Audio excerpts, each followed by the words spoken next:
And one of the first questions that gets asked is, oh, okay, so are you an employee or are you a contractor? As soon as you say you're an employee, that instantly they just brighten up. They brighten up. And it's almost, is it right? No, hell no. Employee, contractor, you're bringing, it's the same person. But as soon as they know you're an employee, they're like, okay, I'm going to listen to this person.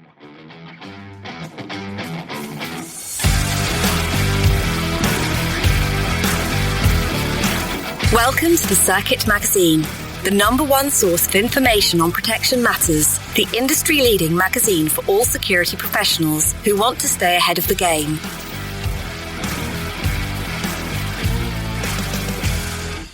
Thriving in corporate security as an executive protection specialist. This week, we are delighted to be speaking with Marcus Stephens-Ofner, coming as himself as an EP expert from the circuit, now working in corporate security. I'm here with Jon Moss. This seems like a career path that many of our listeners might consider taking. What do you think we can get out of today's session?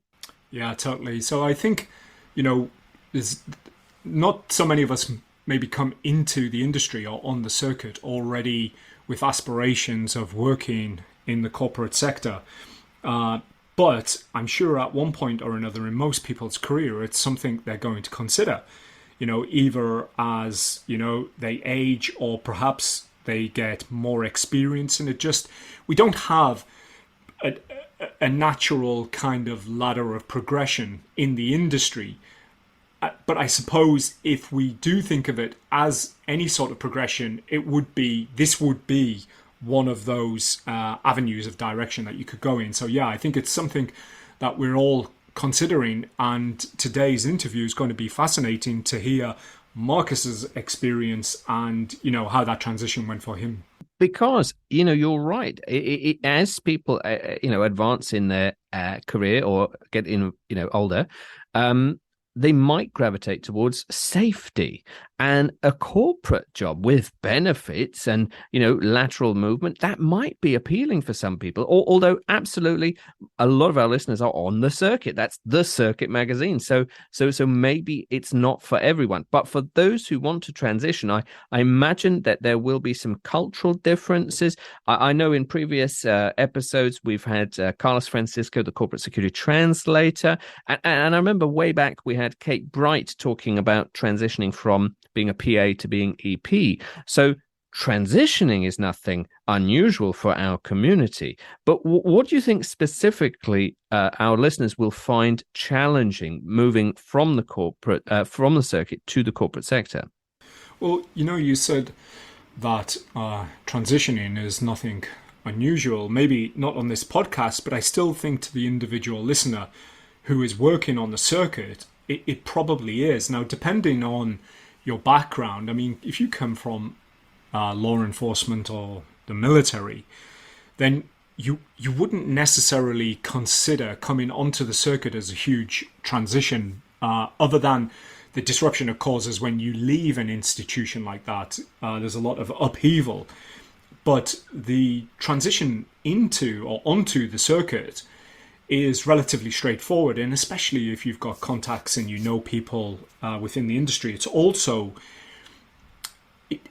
it's a lot more forgiving than corporate security. We all want nobody wants to hire a bodyguard who's learning on the job on one hand, but of course we're all learning every day, so we accept that we can make mistakes, and I know I'm the person who I am more so because of my mistakes and what I learned from that than I am from the successes that I get, the wins that I get day to day. However, when you move on into the corporate realm, it's perhaps less forgiving. And so you want to go in there as armed and as well prepared as you possibly can. So that's going to mean courses. It potentially could mean mentorship. It's certainly going to help if you've got a good established network of people who are already occupying those seats and perhaps have made a similar transition and who can help you along the way. So again, going back to our interview today, it's going to be fascinating to hear what Marcus's experience was, where he found challenge and the struggles that he's had and what he's learned from that. I'm ready for this, and I'm really looking forward to hearing it. Wonderful. Well, let's get into it with Marcus. He's a great friend of the magazine and the industry. This is Marcus Stephens-Ofner, and excelling as an EP professional within the corporate security space.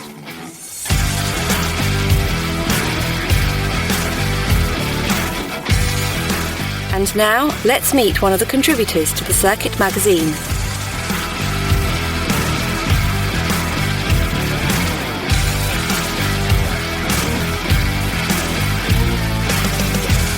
Advantages of having an EP background in a corporate security role. Today, we are delighted to be welcomed by Marcus Stephens-Ofner, corporate security specialist with an EP background.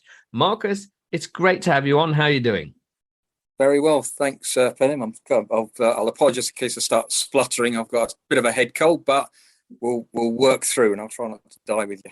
Made of sturdy stuff, already off to a flying start as to why EP really fits into corporate security. That's great news. So I've got my 3 quick-fire questions. We're talking about, why an EP skill set should be cherished in corporate security, or why corporate security, desperately needs it, or I'm just implying it desperately needs it. But what do you think is the problem that such a skill set solves within the corporate security universe? If you come from an EP background, you bring that skill set the skill set that everyone should have of great interpersonal skills, because you'll be dealing with a lot of people, and you'll be dealing with a lot of very important people, depending on who you work for. If you're working for a Fortune 500 or a Fortune 100 company, you'll be dealing with some personalities at C-suite and exec level that will only have limited time. So the skills you bring from the circuit and dealing with all the myriads, and I can honestly say that, I was on the circuit for literally just about 20 years, and I probably worked for most of the different disciplines, from corporate to celebrity to hostile, etc., etc. So you could bring all those into the corporate sphere, where it's actually on the commercial side, where it's quite sparse within that environment. I like that, and that ability to deal with a principal in a very, very succinct manner without being afraid of informing them of X, Y, and Z. I think that's really key. Now, you just alluded to your background, but where does your passion for this come from? Because not all EP specialists take the jump to corporate security.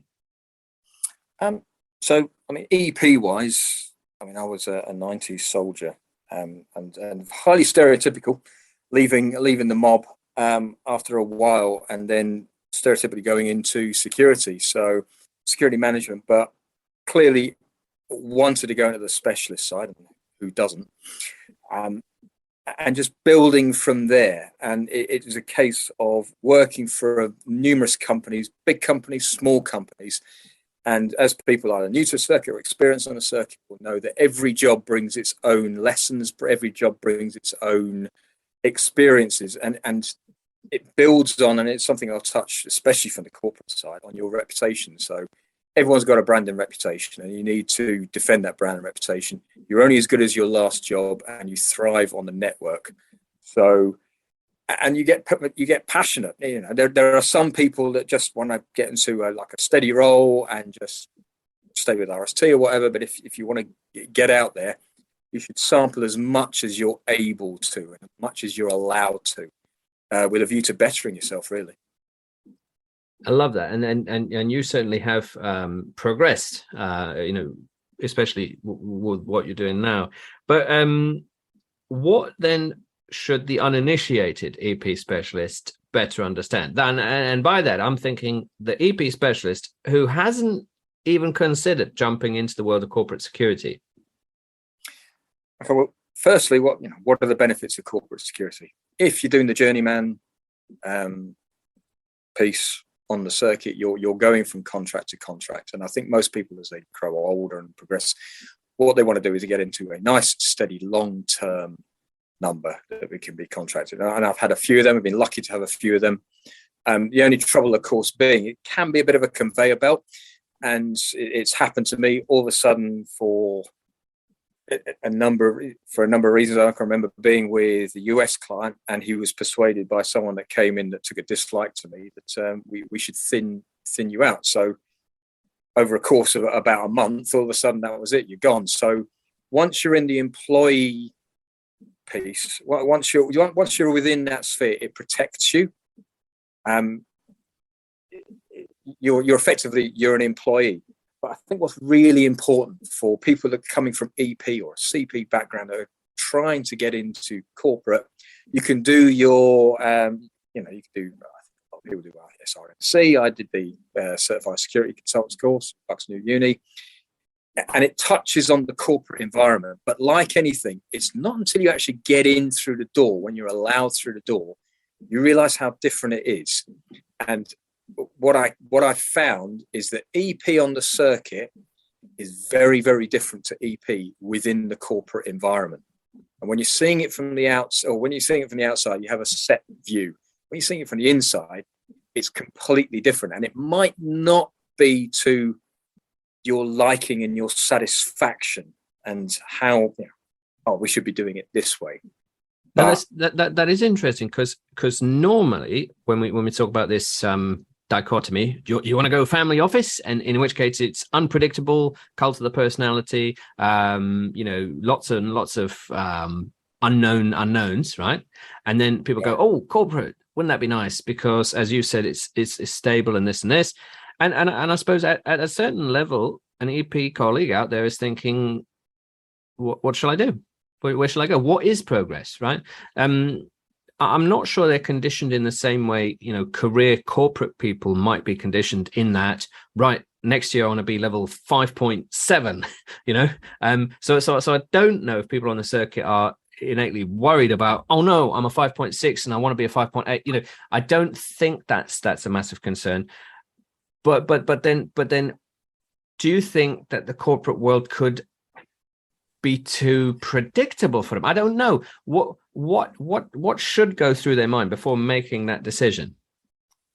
Well, traditionally, and it's certainly this way in the UK, and I suspect it's certainly in the United States, is that the corporate security and the corporate EP world generally tends to come from law enforcement.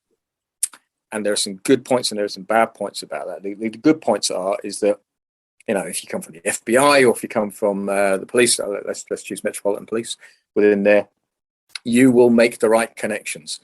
And it's probably no surprise to the listeners that your key strength within the circuit, whilst on the circuit, is networking, having decent connections, and then moving from strength to strength. And that is entirely the same in many, many ways within the corporate security and the EP environment, and breaking through that door, because they don't actually get advertised that much.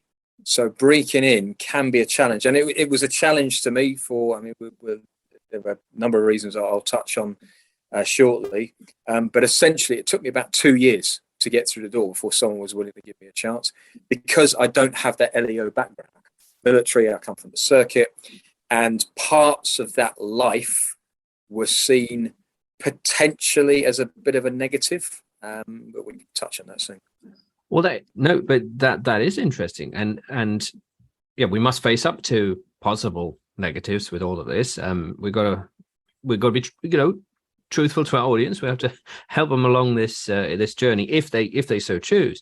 And one example, I won't really go into complete details, but at the CP Tech Forum back in January, it was apparent on one panel some of the outlooks of the EP specialists who worked for family offices, who wanted to acquiesce to all sorts of interesting whims and desires, and short-term assignments, jump on a plane for 6 months for no particular reason, just quick, and also very reactive to the will of a few individuals.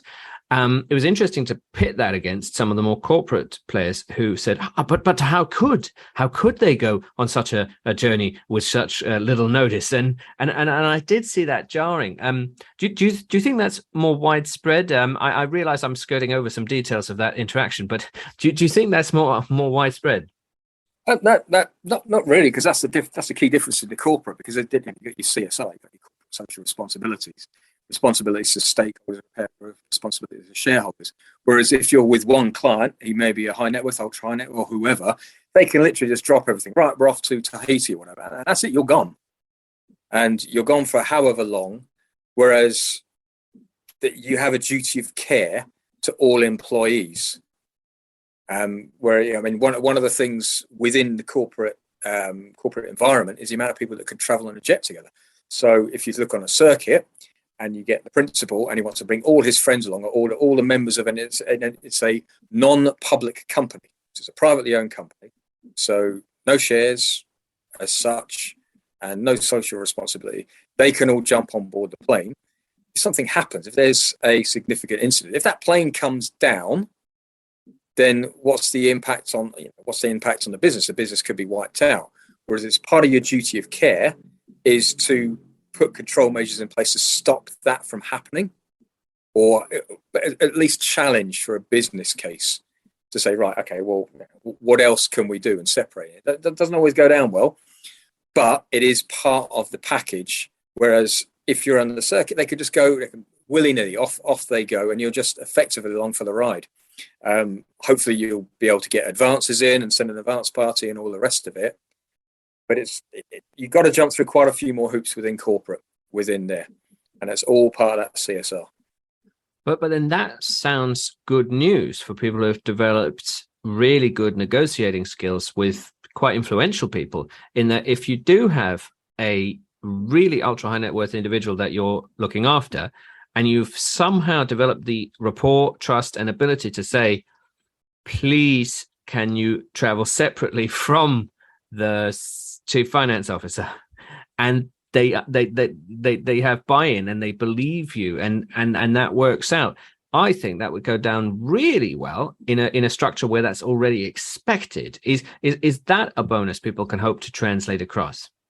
It has to come down to policy. What is the executive securities policy, if there is one, to go from there. I mean, the one thing that broaches both ends within EP, commercially and EP within corporate, and that is the gatekeepers, the key holders to the kingdom remain the executive assistants, the PAs, massively. And what stands for your time on the circuit, if you're with a principal, stands exactly the same for in the corporate environment.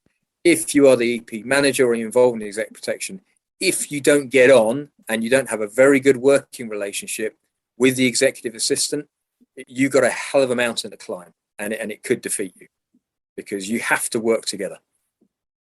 That actually came up a couple of years ago on the podcast with Kate Bright, who's transitioned from PA to EP, which is quite an unusual transition. And one of the things that was posited was making sure that neither party feels that either party is trying to steal any of their jobs. So make sure that both of them feel confident. Have you got any other advice to smooth over that process, particularly as people encounter a corporate world PA? Corporate world, I mean, working together. And the beauty of this is that the CEO or whoever your charge is within the corporate environment generally don't tend to deal with you day to day. Do deal with the PA day to day. So that is your conduit. That's your track in to get the inside line, to get right. What are they thinking of going next, to try and get ahead of it? And then you can feed that back into the system. Depending how big the corporate security team is, then you can work a number of angles. Getting ahead with that information is absolutely key, because otherwise you're just scrambling around, dealing with fastball after fastball. So that stands within the circuit as well. I've worked with some absolutely fantastic PAs. And as anyone that's listening in, if you've got a really good working relationship with the exec assistant, it smooths the wheels. It literally, it just pours grease in the wheels, and everything goes that much more smoother, because then they're looking out for you as well, because then a bit of information are coming, because as we know, ultra high networks or whoever, you get changes all the time. But if in the back of their mind they're thinking, oh, okay, that's what security needs to know, it's not blindsiding you, it's not ambushing you, and all of a sudden then you've got to scramble around trying to react to that. You can be proactive, and it helps everyone, helps the PA, helps you. Do you think then that that's something that EP has to learn going into corporate security, that sort of emotional bank account, that reciprocity in a corporate structure, which in some ways is quite hermetic, right? And people have different motivators inside a corporation. Do you think that's something that EP will be surprised they have to learn about, or is it something EP brings with them? You should bring it with you. Be a people person. Don't be a stereotypical security, I hate to use the word security goon. There's plenty of them out there. Unapproachable, I'm a tough person, all the rest of it. You're not going to get anything done. Whereas be a people person, so people will come to you for advice. Be the go-to person within that organization. Because what you also find is that EP, you may have a number of hats, and I do have a number of hats within, and you can end up. But the good thing about it is you can tailor it, and you can work it from a security standpoint. On the circuit, executive facilitation, and all day long, which is, and the corporate word, I really don't like my corporate buzzwords, but there are some that I do enjoy. And adding value, the fact that you can add value, and I've had this a few times during my time on a circuit, where either halfway through a job, or at the end of a job, there's this epiphany from the client or the client's team, and they suddenly realize this happened in the 2012 Olympics to us, where we actually had, I wouldn't say hostile, but we had indifferent clients within the group that I was the program manager for. And I had a very talented team and good mixed bag. And at the end of it, those clients basically literally said, we could not have done this without you. So that's where you want to get. Be a people person, be approachable, but also be able to tailor that information. And that's where law enforcement come into it, because they're kind of already in that sort of corporate environment. Military guys and girls, we have a bit of a struggle on that one, depending what your role was. Again, stereotypical, come from the infantry, so we're right up against it for there. So you've really got to tailor your interpersonal diplomacy skills. Same rules apply. Ability to communicate at all levels. Communicate with someone so-called down the bottom, all the way up to the top, and everything in between. But be a people person. Be approachable. Don't be a brick wall, because people won't talk to you. If you're not getting spoken to, being kept in the dark, that's not where you want to be. Yeah, that being kept in the dark, is absolutely a road to nowhere. But all right, let's then think: what is it that someone that spent their time only on the circuit is going to have to develop? And please don't say communication skills, but what is it in a corporate environment they're going to have to wrench the sort of the smell of private security out of them? Like, what is it that will make them smell corporate? You have to dig hard to dispel the myths and rumors about private security. What you need to think about, it's like going into a family or an organization that already have a preset idea or experience about private security. And as we all know, there are some individuals and companies out there, and they deliver a service that is less than desirable. But you need to be able to work on areas such as your integrity. And integrity is an enormous area. Same as on a circuit, same within corporate security. You're there as the SME for security. So you shouldn't be coming in with any sort of any bad vibes, because people will check. And you also, and it goes back, this has been discussed many times in the podcasts, but it's essentially social media. I'm not on social media, but if you do, when you're going through the people team or human resources or whatever moniker they're on, if they're worth the salt, they're going to go digging. They're going to go digging into there. And if you come across as someone that is going to not be well received within the corporate environment, which is completely different, that may make a difference between getting the nudge or getting the nod and someone else getting it. So you need to be very, very careful of that. And what's not going to go down well? Because we have kind of advocated for the grey professional to find something to say about themselves online so they can actually be found. But obviously, you know, the usual posing with firearms is probably not going to go down well. But, you know, what would hurt them? What would hurt them is something too aggressive. I mean, one of the things I was viewed as so I'm certainly not alone. There's tens to hundreds of thousands, our friends from across the pond. Hostile environments. Now, I spent about 8 years across the sand, a little bit of time at sea. It was seen as a huge negative because they thought, right, you're going to be bored. What do you want this job for? You can't hide it. You cannot physically hide it, depending on what you do. So you've really got to tailor your CV and tailor your approach to the positives, which is being able to work and advise in austere or developing environments, because if it's a global company, they will be doing business there and advising on that. Cultural awareness, massive one, absolutely huge one. So if you can if you spent time with local nationals and getting to know those cultures, you can really work that as a positive. Whereas if all they see is guns, gates, and Gurkhas or what have you, or you cutting around, I hate to take them, but the Blackwater effect, that will be seen as a negative, depending who the business is. But businesses will have to defend.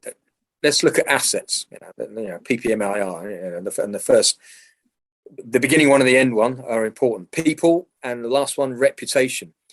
If you're employing someone and it comes out in the wash that they've been in the news for something that they probably shouldn't have been doing, that can harm the brand and reputation of the company.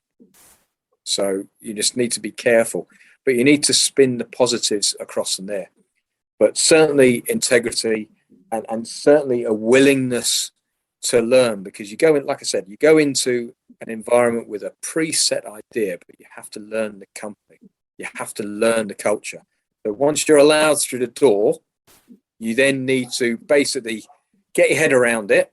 It's probably not going to be as good or as much provided to you as you were expecting, or you think, oh no, it should be more like this. If it isn't like that, what are you going to do? Well, you've got a couple of choices. You can spit your dummy and you can walk out the door in a hissy fit, basically saying, oh, it's not being done properly this way.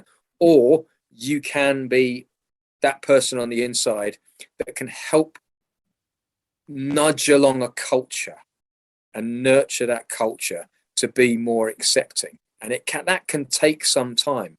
Like I said, a lot of people have got a pre-set idea about corporate security or security in general, because they see security as, if you're talking to corporate, it might be someone, it's just the people checking passes on the door. And there is a negative view, unfortunately, amongst people towards security. There just is. Sometimes security doesn't help itself, but it's all about that adding value. But that takes time.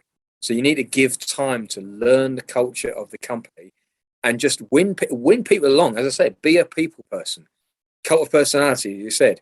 Be that person that is, this, that. But as they say, pick your battles wisely, because there's a lot of pratfalls and a lot of tripwires within corporate. And if you say the wrong thing, especially now, you say the wrong thing, that could bite you when it gets escalated. So you need to pick your battles wisely. And so that's, I suppose, if you've been successful or fortunate enough to get in. But on the route there, I'd be interested in your practical thoughts on some of the ways that they can present themselves on paper. And specifically, I'm thinking of the EP professional who does not tailor their CV, which never is a good idea, right? You need to always tailor it. And they put like 1,000,001 mass online courses. Now, it's fine, online, not online. Of course, I'm a massive advocate for everything. But I'm thinking, is there some way that they should start to reorganize their CV? Because if they put in there kidnap and ransom training, hostile reconnaissance, covert protection, like how can they make themselves look better for corporates on paper? Yeah, we've all been there, and I've read up on it, and it's now. Obviously, I'm within corporate, so it's a lot better to tailor up your CV with that corporate. But if you're trying to get through, the best advice I give you: pay someone to do it. Pay a professional CV writer who knows what they're doing, because there's a lot about there's a lot of hard truths about recruitment to the corporate sphere. Is that by law they got to recruit it to the outside, and they may well have pre-identified someone, but by law they go out there. You may engage with a recruitment consultant or a recruiting firm. My personal view on them: there's good and bad. There are some very, very good ones, but the bad ones will, pardon my French, blow smoke up your ass, and they'll get to nowhere, and you will waste a lot of time going in and out. A lot of them are based in London, so you will go to them and you'll never hear from them again. It's almost like, well, do you not place people? How does this work? So again, having that network, having a broad enough network. So, and that's how it works. It's worked for pretty much every job I've ever gone into. Broaden your horizons. I mean, one of the things that got me in was a good friend of mine that is based out in the States that has gone into resilience and does a lot of crisis exercises, which is worth its weight in gold. He invited me to write on his, not so much his podcast, but on his blogs, and it was about the realities of security and the realities of traveling away. And I stuck that on my CV, and that was passed around, and someone looked at it and went, okay, this guy sounds quite interesting. Because the golden rule applies. A CV will only get you to interview stage. That's all they can do. Same as a recruiter. They'll get you in front of that panel, in front of that interview, and then it's down to you. But if you do stuff, then... What about that paper, though? Because, what I guess I'm trying to draw out something where the listener can say, do you know what? I have far too much of this on my CV and far too little of that. Because of course, someone that you pay can make it really beautiful and really attractive, loads of nice benefits. But like, should you put lots of previous military experience? Should you put lots of private contractor experience? Should you avoid certain courses that you've been on? Like I'm proficient in a 50 cal, blah blah blah. That's not. You know what I mean? Yeah, no, definitely. I mean, if you're just leaving the military, that's all you got. That's all you got. But you need to concentrate on what's going to add value in the civilian world. What's going to add value in the corporate world? Being qualified to do GIMP SF or doing an anti-tank course, or as you say, being able to strip and assemble a 50 cal, probably limited. Yeah, okay, in hostile, but hostile is immeasurably changed now. We'll never go back to what it was before. That's what happens. So, and I was fortunate enough, funnily enough, while I was still in Iraq, to we had our QA/QC guy with a firmware, and he was an ex-commanding officer on an infantry regiment, and he was absolutely fantastic. And I learned a lot from him. And as he said, you are not whatever your rank was. That's not you. You are now Mr.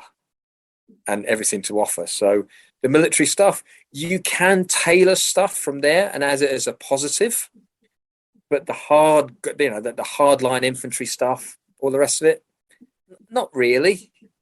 It's not really relevant. It is not relevant. It's about, right, corporates will look at you and they will look, okay, is this person going to fit into the team? You need to be a cultural fit. And I don't know many corporates that want the underwater knife fighting assassin. They just don't want them. So sorry, underwater knife fighters. It's a different mindset. It's a different skill set. Are they a good cultural fit? Not within there, but within the team as well.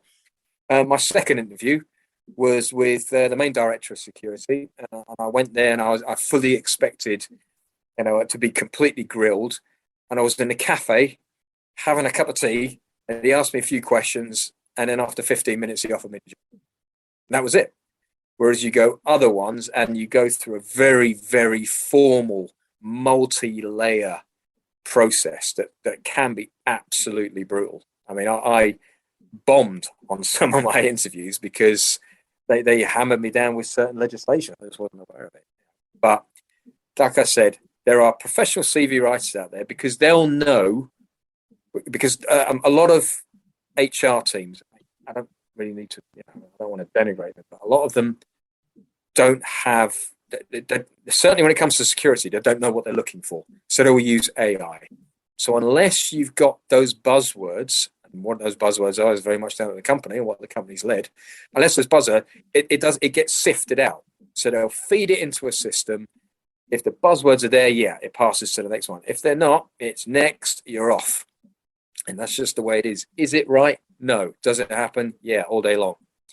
So if you have someone within that company, if you have someone within the business to get to know, that might make all that difference between pushing you along to go, oh, how about this person?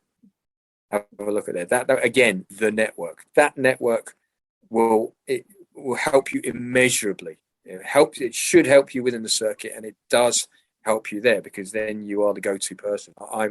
I maintain the network. There's now a corporate network to go alongside it, and it's good to know and to have that humility. No, I don't know, but I know someone that knows, and reach into that network and people that will help you out. I like that. That's a positive note. So let's then sort of end on a quite a positive note. Why should people get excited about moving into the world of corporate security if they are currently on the circuit? Because you're getting off the merry-go-round. It will come under I mean, I left the circuit in 2017, and I maintain very close links. I mean, I still got all my accreditation, I still got my licenses. I keep that current, because that's if all of a sudden they turn around and decide they don't need me anymore. That's while I'm trying to find another corporate job. That's my go-to place. I can just jump straight back on the circuit. Everyone's got bills to pay. It's come under no surprise, and as we've seen on when you've hosted many events, how unpleasant the environment has become. And that was very apparent to me when I was on the circuit. It was very political. And the bottom line is there's only so many jobs. It's top heavy with people, and people are scrabbling over each other to get on there. Although I'm told that there's a shortage of quality people. I'm not too sure about that still. Especially in the States. Yeah. So, and it is that, those skills you can bring into there. But again, not being a politician, but then fitting into an employee environment. You're an employee. So with that, you will get pension, you will get benefits. You certainly get looked after. I mean, I've been to many countries with the business, and there's been a couple of them where you can see an attitude change. So you're there to go and meet someone and do some surveys or do some appraisals. And one of the first questions that gets asked is, oh, okay, so are you an employee or are you a contractor? As soon as you say you're an employee, that instantly they just brighten up. They brighten up. And it's almost, is it right? No, hell no. Employee, contractor, you're bringing it's the same person. But as soon as they know you're an employee, they're like, okay, I'm going to listen to this person. Well, why wouldn't you listen to him if I was a contractor? Those are the things you have to deal with. But it does protect you. And the other good thing is once you've gone back, if there is a period of testing, once you're in there, then redundancy packages, you're a certain amount of leave, and it's some of you people used to call it the self-unemployed, because when you're in between jobs, you literally, so if you're not working, you're not earning, whereas you're on the payroll. You probably have less leave than you were. Depending on the business you go into, the packages can be quite good. And when you're flying around, you generally tend to get looked after. So yeah, it does bring, but stability is probably the main one. Long-term stability to be in there, and being able to bring all the experience you got from the military, the police, or specifically on the circuit. And the good thing about it on the circuit is that quite a few people within corporate security, they either leave the military or they leave law enforcement and they go straight into corporate security. So corporate security is a commercial environment. So what commercial experience do they bring? Well, zero, nothing. They haven't even had one day of it. So if you come in and you have that view and that experience, and you can bring that experience of, yeah, in theory that works. So when you do your course, yeah, the manual says you do it this way, but what does real life say? And be able to bring that proper life experience that you've physically experienced and learn from your mistakes. We all make mistakes, and bring that in, and that does really add value, because otherwise people have a preconceived idea, and they can waste a lot of money chasing after some of the big beasts that are out there. No names, no petrol, but they will be able to get a much more cost-effective and just as beneficial, just as professional a service, bringing in some of the smaller, more agile and more niche providers who are quite passionate. You're not just a number. You're not just, you don't just get thrown a template. No, that has value. And a lot of corporate security people, if there's any of the big beasts and other these companies that are all touting for business, a word to the wise, we all speak to each other. So that happens a lot, where it happens an awful lot, where it's like, has anyone heard of X company and this, that, and the other? So again, it's that reputation piece and that network. And if no one's got anything to lose, so if someone from the network says, oh, no, I wouldn't use them because of X, Y, and Z, that can put you out of a job.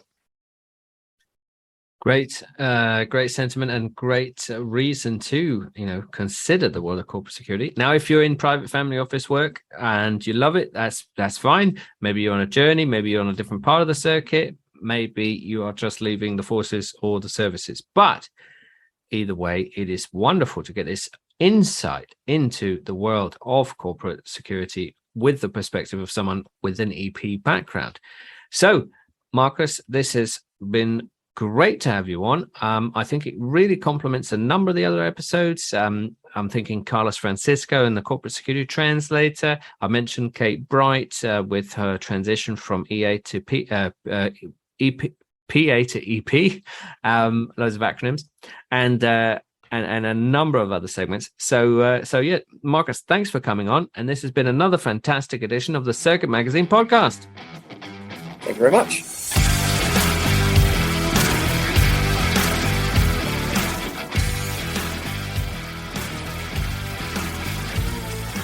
Well, thank you, Marcus. It was great to have you on. Great testimony.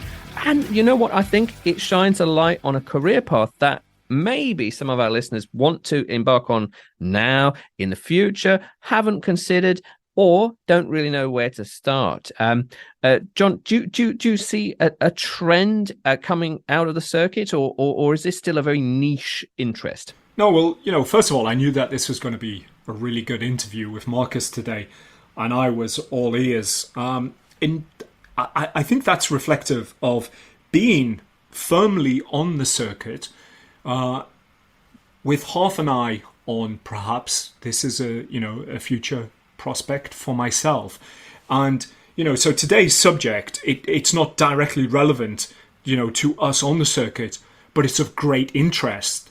And I think that was what's really important. It's like, okay, if this is an area that we're looking into, then we can learn so much from the experiences of somebody who's already been there and done it. And and so much came out of this today that it's fascinating. Yeah, and there's always going to be, I don't know, internal politics in a corporation. And, he mentions the background of some people in some corporations. Some are predominantly from the military. Some are predominantly from the police in the security world. So there's that to navigate to. But I think tangible tips about CB writing, about presenting yourself, and also setting up the skill set so that they can understand too why EP is an excellent addition to their company, isn't it? Yeah, absolutely. I mean, and I think it's always great if somebody can see things from your point of view. If you're able to convey a message and show people that your value and why the skills that you're bringing to the table can be of value to them and the wider company. But there's only a certain point where you can force that, and then from then on, you need to say, okay, well, forget about everybody else. What does all that skill and experience and qualification, what does all that mean to me? And if nothing else, that's confidence building. How these skills translate into the corporate world. And maybe what you have to do is just step up and go, okay, I've got the confidence now that I know I can come to this table and provide something that nobody else can, because nobody's got the same background, set of skills and experience that I have. And I'm going to show them, firsthand the value that I can provide from that. Yeah, that's silent confidence. I think, that's absolutely going to carry you quite a long way, especially in a corporate environment as well. So good. Well, I really enjoy this, and I think it's a practical addition to our canon of Circuit Magazine podcast work, and it complements Carlos Francisco's session, Kate Bright's session, and a number of others. So I think see it in the context we're setting it. Dear listener, what have we got coming up? Actually, one thing I want to flag coming up that I'm going to be very much involved in. We have a Circuit Magazine meetup on the 27th of September alongside the International Security Expo in London. We're going to be at the Keeper Brook Green from 4 p.m. This is where we were last year, and we're very much looking forward to seeing you there. Either you're already at the International Security Expo and you want to stop by, or you want to stop by specifically to network with your EP colleagues. We're doing something very different this year, Phelim. Do you know what that is? I don't know. Can I guess? Yeah, you're welcome to guess. We're meeting up in a bigger number. Well, hopefully that will be a result of the thing that we're doing differently. And to not draw this out for the listeners any more than is necessary, the one big thing that we're doing differently is we're telling people about it ahead of the event. Rather than almost on the day of it, like last time, which was very spontaneous. It was very last moment. We still had a fantastic turnout, but now we're telling people, 3 weeks in advance. So no excuse. If you want to come along, if you were one of the people who complained to us last year and you were very entitled to do so, then, there's nothing to complain about this year. We've gone for the same venue, more or less the same time. I think we're starting at 4. Is that right? Did you say? That's right. 4:00. I'll be there. And I'll be there, and then there are some people who have a hard stop here and there, whatever. But we'll be there. Keeper Brook Green, and it's great, especially if you're in town for the ISC at Olympia. Anyway, yeah, it's a great event, and it was fantastic to see everybody last year as well. And I think we even managed to pull in a few new people into the community who'd just been pulled along by peers and colleagues. So that was good as well. Yeah, I think that was a nice feature actually. There's people who'd recently returned to the UK as well. That was nice to see, because they're always looking to make new friends and job opportunities as well. But apart from that, what have we got going on? Well, issue 63, since the last podcast we put out, has hit the shelves. It's a fantastic issue. Already got tons of great feedback on this one. I mean, obviously I'm involved in putting out every issue, but this one for me, this is one of my favorites. I have to say, I really enjoyed this one. We always have a main theme, which becomes the cover, and on this issue, we're talking about whether artificial intelligence can impersonate humans, and in different contexts, whether that's audible, whether that's now in the video format, and in several other different ways. And this article, this main feature, is supported by James Bohr's article as part of his Cybersecurity Fundamentals column that he writes for us each issue. And it's really fascinating and James has like stuffed loads of great examples into the article. There's a twist at the end, which I'll let readers find out on their own. But also, something that James didn't even realize we were going to do. But there's another twist, and it's the first time I'm telling anybody this. But the cover itself was actually designed by artificial intelligence. So, yeah. So not even you knew that, right? No. How did you do it? Okay, well, so listeners might be aware if they're interested in this kind of space. There's some technologies coming out at the moment. DALL-E is one, spelled DALL-E, and then there's something else called Mid-Journey. And so we use Mid-Journey for this one, and it's basically text prompt to image. So imagine if you're contracting a human designer, and you tell them you want a logo and this is how you want them to look, orientation, aspect ratio, and all this sort of stuff, the feel, the theme, if you want it in the style of something, what colors you want to use. You're describing that, and then that person goes away and designs it. Well, AI is doing exactly the same thing. So it's all about how specific your text prompts are, and what you tell it. You conjure up an image, and then it goes away and creates it based on what you've told it.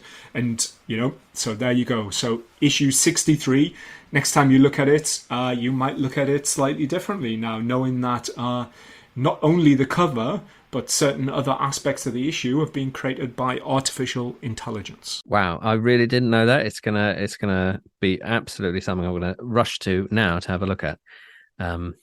I didn't know it was that advanced. Yep. But certainly a powerful tool if you're on the circuit and you're in need of artificial design help. Yeah, that's. Well, it's really awesome that you've said that, actually, Phelim, because most people in the security world look at artificial intelligence and how it, especially as it relates to impersonating humans, and only sees it as the threat aspect, and the threat to you, to your family, to your principles, and how are you going to defend against it, especially if your principal is a prominent person who has a media output, for instance. And James, examples, the current Russia Ukraine conflict in there, and how artificial intelligence is being used, to propagate certain messages that may be false. And but that's a really interesting angle, and it can also be a powerful tool to harness as well, as we've displayed on a milder note with the cover. Well, I am certainly intrigued. I want to have a play around myself now, and I'll be having a look. I will be having a look. DALL-E, and what was the one that we used? Mid-Journey. Mid-Journey. Good. Well, maybe bring along some AI designed artwork to our meetup this September 27th. Probably not the right context, but I'm happy to be astounded by whatever you've come up with. But I'm also happy to just have a good chat and connect you with the BBA and circuit community. Good. Right. Well, let's focus on that. Let's get people looking and reading the latest magazine issue. And let's get the 27th of September afternoon in their diary for a meetup. Thank you very much to Marcus. Hopefully we'll see Marcus there as well, actually. That's a good point. It's been a fantastic look at why EP can very much excel in corporate security, why it could be a great career path for you, and why it presents lots of different advantages for the community. So from Jon and myself, I've really enjoyed this. This has been another fantastic edition of the Circuit Magazine podcast.